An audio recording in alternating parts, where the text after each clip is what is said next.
E temos a questão, Ana, sempre, né, do Arthur Lira e do Rodrigo Pacheco, dificultando a melhoria desse sistema de freios e contrapesos. Eles são cúmplices, né? A gente sempre fala que são, principalmente o Pacheco, vai entrar para a história aí como um dos maiores covardes da nossa história, mas é cumplicidade mesmo. E o pachequês dele é que é impressionante, né? Ele abre a boca, só sai platitudes, não sai absolutamente nada que preste.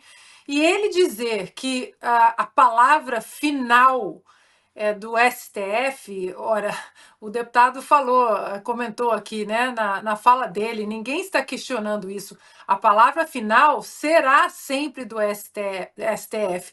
O problema é que hoje não é a palavra final do STF, é processo de ofício, inquérito de ofício, é a primeira palavra, é gente sem o foro por prerrogativa de função na esfera do Supremo Tribunal Federal, é cabeleireira que escreve perdeu mané na estátua do STF, sem antecedentes criminais, sem foro por prerrogativa de função, condenada a 15 anos de cadeia por ter escrito perdeu mané.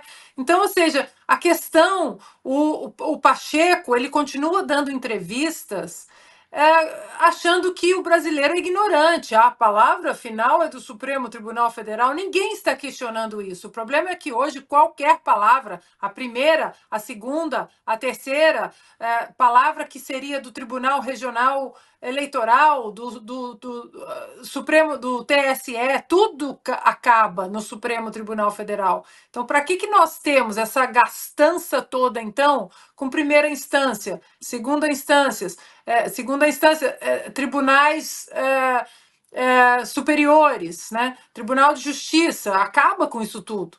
Deixa só o STJ. Então, essa falácia de isso não dá, é inconstitucional, porque a palavra final é do Supremo, todo mundo sabe disso, Pacheco. O problema é que hoje o Supremo faz o que ele bem entender. E outro ponto também, né, que estão tentando emplacar aí, estava olhando aqui enquanto vocês comentavam no X, o pacote anti-STF, o pacote anti-STF, né? As paquitas do Supremo Tribunal Federal, de pompom na mão, todas aí falando o pacote anti-STF. Não existe pacote anti-STF, existe pacote pró-Constituição, que não aguenta mais ser vilipendiada.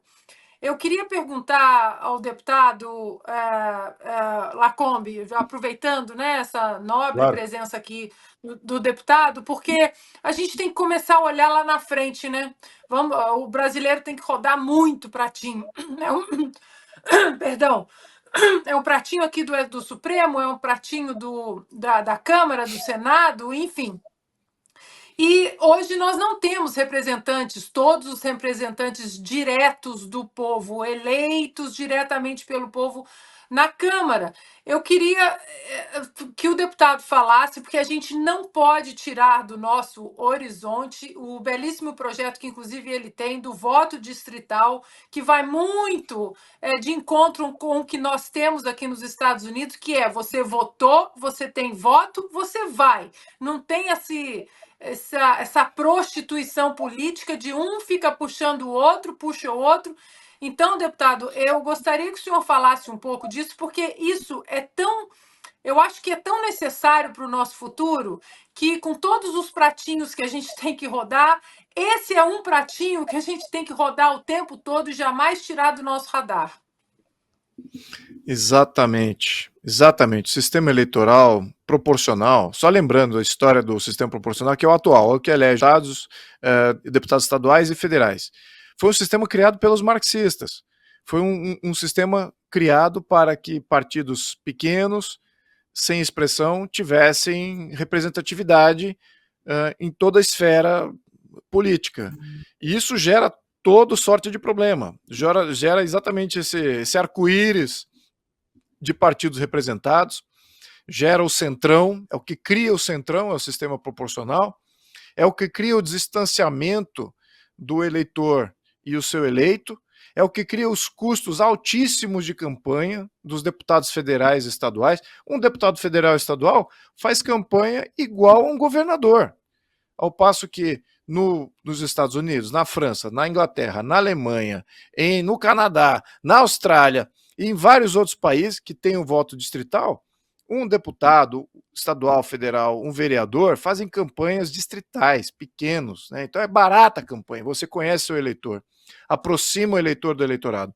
E olha, Ana Paula, você tocou num tema que infelizmente a direita não está coesa em abraçar esse tema aí. Você pergunta a diferentes deputados da direita, eles são, não sei, não entendo bem, então não formaram opinião. E, aliás, eu já tinha feito essa discussão lá em 2020, se eu não me engano, um pouquinho antes, porque tivemos uma mini-reforma eleitoral naquele momento, e todos foram a favor de manter o sistema proporcional. E eu estava dizendo para eles, falei assim, olha, não vamos manter o atual, nós temos que sair do proporcional, porque eles vão colocar cotas. No sistema proporcional, você consegue fazer todo tipo de política identitária, representativa, tem que representar as mulheres, os índios, os negros, os LGBT, blá, blá. Então você pode fazer todo o arco-íris e fazer em que momento você vai ter um partido que não precisa representar tudo isso. Então veja que até a formação partidária já está macumunada, exatamente porque eles conseguiram, através do sistema proporcional, impor condições que praticamente elimina, porque eles é que detêm o controle de todas essas minorias aí que eles criaram. Então você veja a loucura que é o sistema proporcional. E tem gente da direita que acha que é o caminho. Não, eu me elejo com esse modelo. E eu até fiz uma simulação, até aqui em São Paulo, temos 70 cadeiras de deputados federais. E muitos da direita falam assim, vamos poder puxar voto, tal, se a gente manter o proporcional. Só que no meu cálculo, não é bem assim. Voto de opinião, ele transcende os distritos. Se você tem 70 cadeiras, é muito provável que 50 desses 70 distritos seriam voto favorável à direita. Então, não é 16 e 17 deputados que teriam eleito, teria eleito 50, só São Paulo.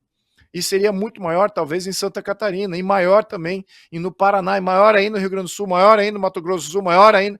Você veja o absurdo que é a falta de debate dessa questão do voto, de sair do proporcional e entrar no voto distrital. É fundamental. Você está falando de coisa de base. Agora, coisas de base, a gente já viu que dentro do sistema representativo atual, aliás, não é só o atual, é qualquer sistema representativo, ele não é o melhor meio. Você tem que chamar uma constituinte independente, que não vai ser eleita, não vai depender do voto, não é atual, não são os congressistas atuais, e eles é que vão definir o melhor modelo. É por aí que a gente tem que ver, porque no atual caso sempre reverte ao que existe hoje. É o comando do jogo, eles conhecem, até a direita pensa assim, então a gente está realmente travado aí num desconhecimento. Agora eu queria falar de uma coisa que é importante também nessa tramitação. Temos duas coisas que são fundamentais. Primeiro, sabemos que o atual presidente de Câmara e Senado, Lira e Pacheco, não vão fazer nada. Tem interesses, tem telhado de vidro, tem frouxidão, tem tudo que é de ruim. Então eles não vão pautar nada que é relativo à reforma do judiciário, exatamente porque temem a represária ou tem interesses aí que estão pendentes junto a essas instituições. Muito bem.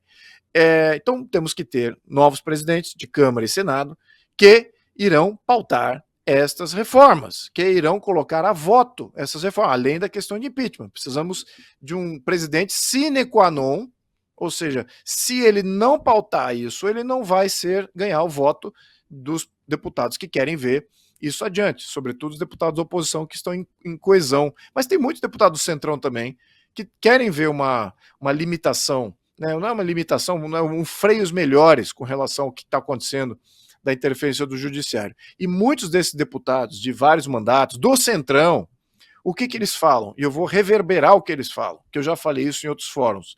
O Congresso se tornou oco. O Brasília não discute mais nada.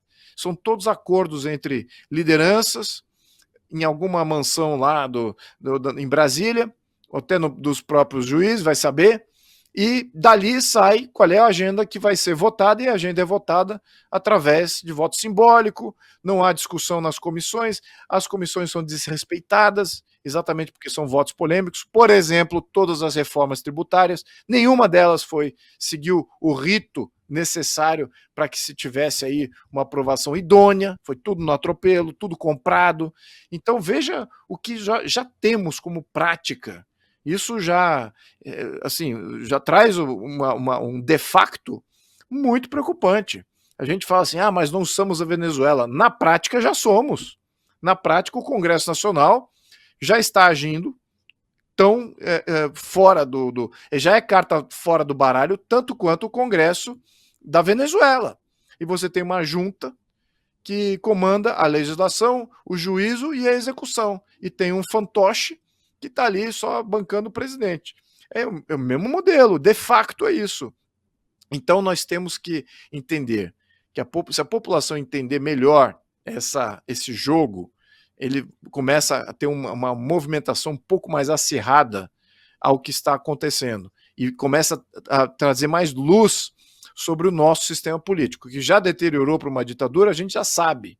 Agora, como é que essa ditadura age e aonde que o Congresso Nacional poderia se encaixar, ou salvar, ou prejudicar ainda mais, a população precisa entender aonde que ela se segura para poder fazer uma ação popular. Eu estou dizendo aqui popular, porque institucionalmente essas são as saídas que temos.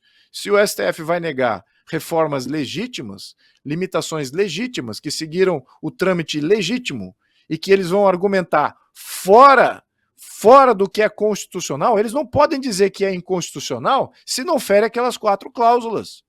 Então, na interpretação deles, eles estão até julgando outras coisas inconstitucionais, mas são constitucionais que nem tocam nesses 4 itens. Então, e nesse projeto que a gente fez, resvala na questão de separação de poderes, mas eu deixei bem claro aqui que não fere a separação de poderes, muito pelo contrário, reforça, faz o contrário.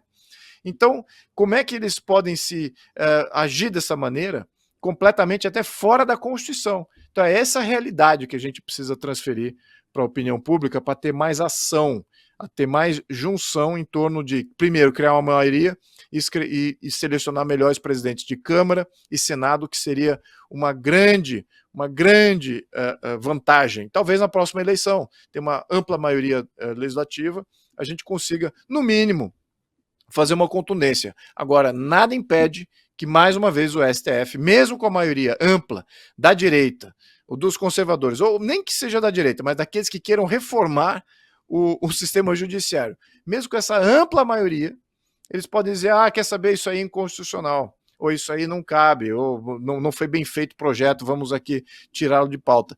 Completamente fora da sua competência.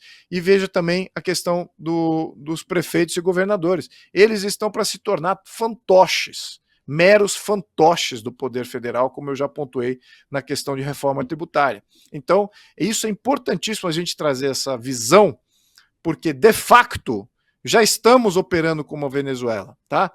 De jure, ou seja, no papel é o que está faltando. E o papel é a coisa mais fácil. Eles só não querem imprimir esse papel dizendo assim, nós somos uma ditadura igual a Venezuela, porque isso pega muito mal. Mas, de facto, as coisas já estão caminhando exatamente igual na Venezuela. Preocupantíssimo, muito preocupante. Nós temos que levantar a população para essa conscientização. Isso é o fundamental, é uma das minhas funções.